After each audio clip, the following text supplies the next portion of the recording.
What is value-added tax? What is input tax, output tax, and how they works? Who is responsible to collect this tax and pay that tax? This is what we're gonna cover in series of 4 videos related to value-added tax. Be with us till the end of the video.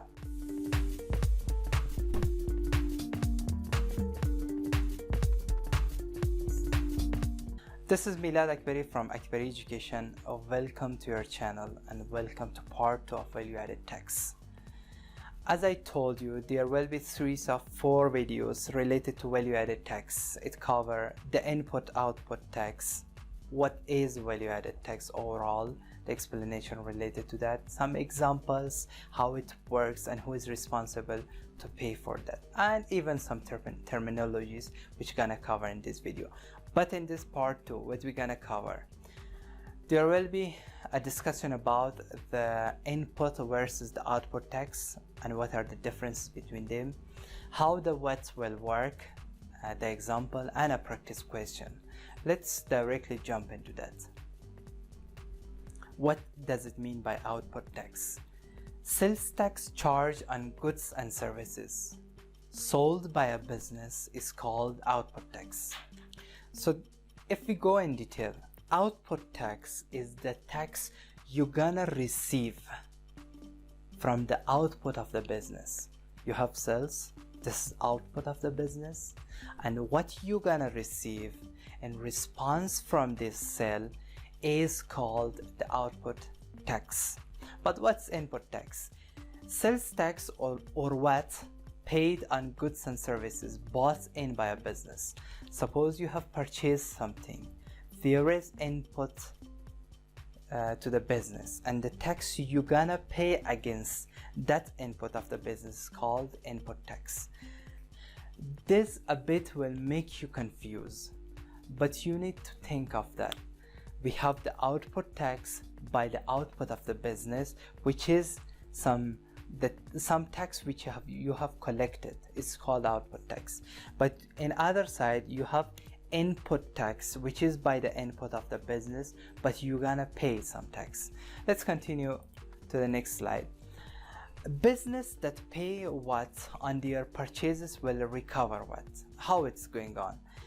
If you pay some tax by the input of the business as an input tax, then you will recover some tax from the customer by the output of the business, which is sales.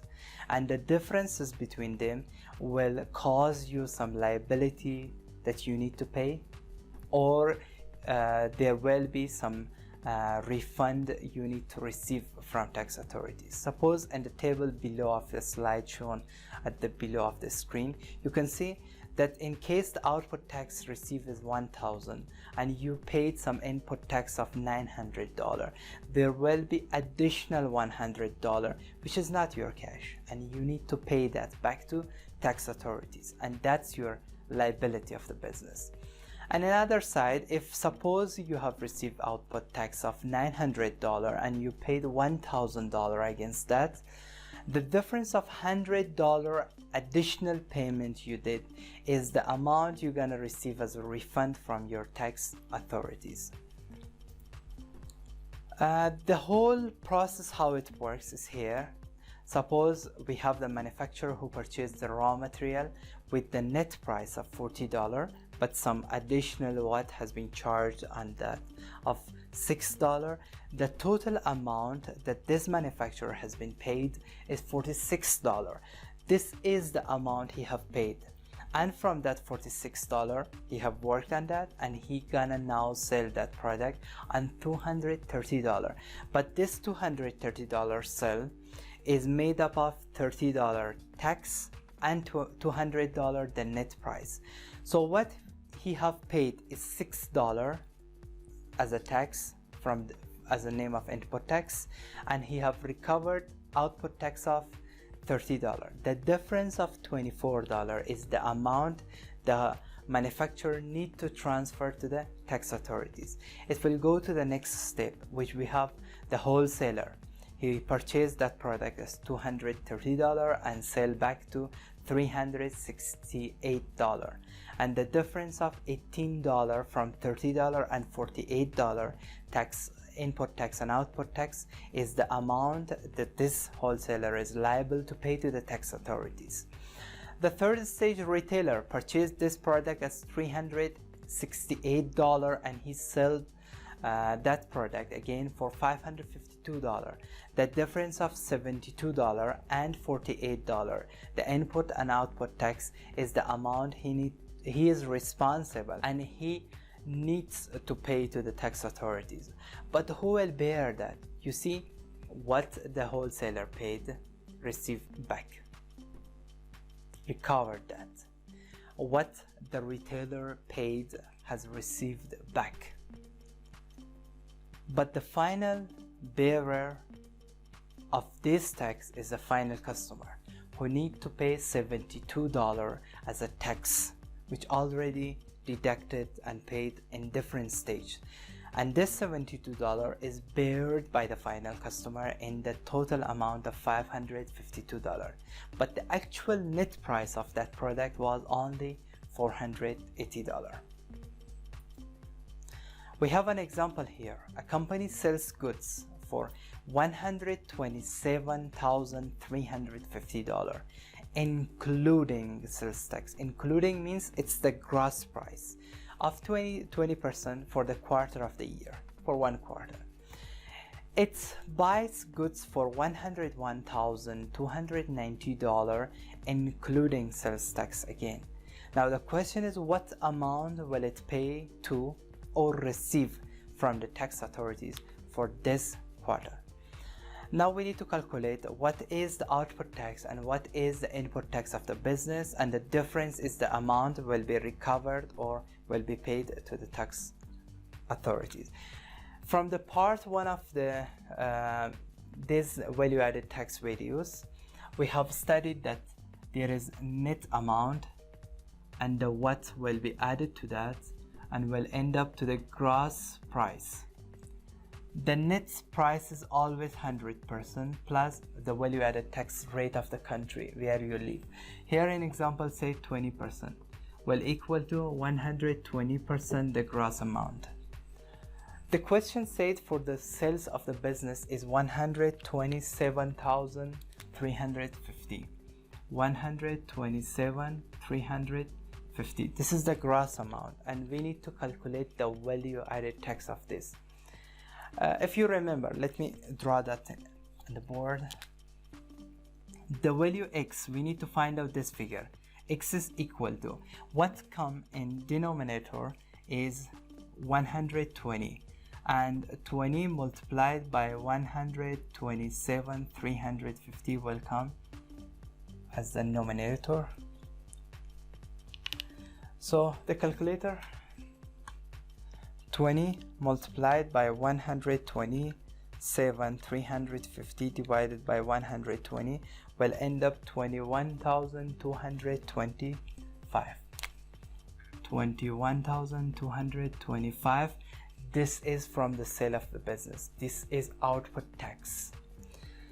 Another portion of the question said that we have 101,290 as the purchase of the business.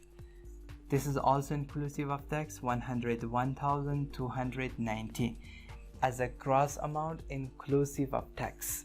And what we need to find out, the value added tax. The value of x is equal to 120 and 20 multiplied by 101,290. The result will be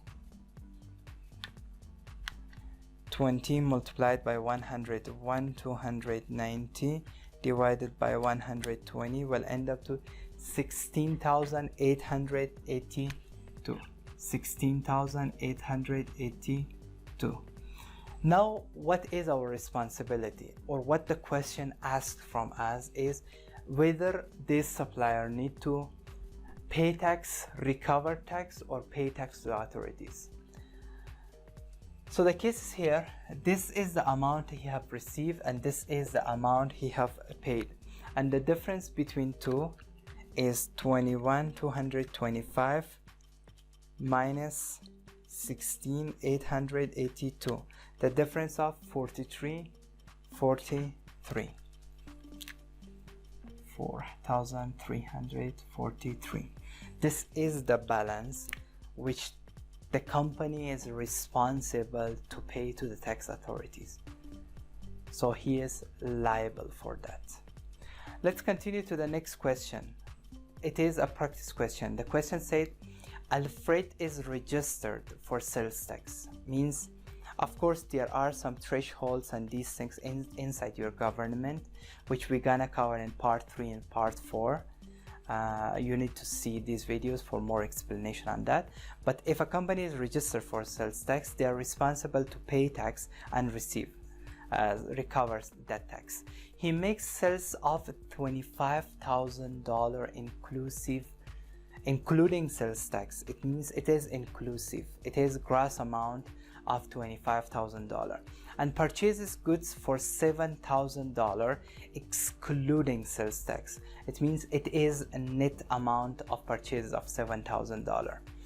And the opening balance on sales tax account was $500 credit. It means the company was liable for $500 from previous months and they are responsible now to pay that amount.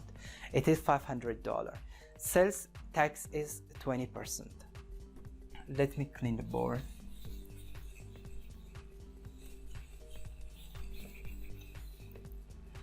Okay, now for the sales area, we have $25,000 inclusive of tax. It is $25,000 inclusive of tax.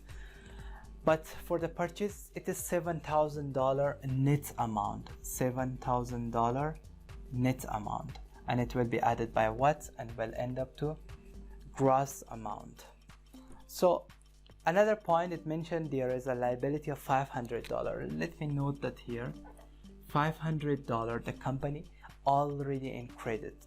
Before going to that, remember, if you don't know the debit and credit of liability and the whole elements of financial statement, some videos exist in our channel as the name of elements of financial statement for these items, such as asset, liability, and these things. And also there is a video as the name of secret of debit and credit, which fully explain what will come as a debit, what will come as a credit, and what they mean.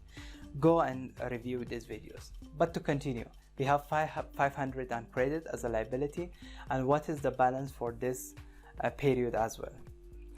$25,000 is the gross amount. To find out the value of x, x is equal to 120 will come here, and 20 will be multiplied by $25,000. What will be the result? 20 multiplied by 25 divided by 120, 4,167.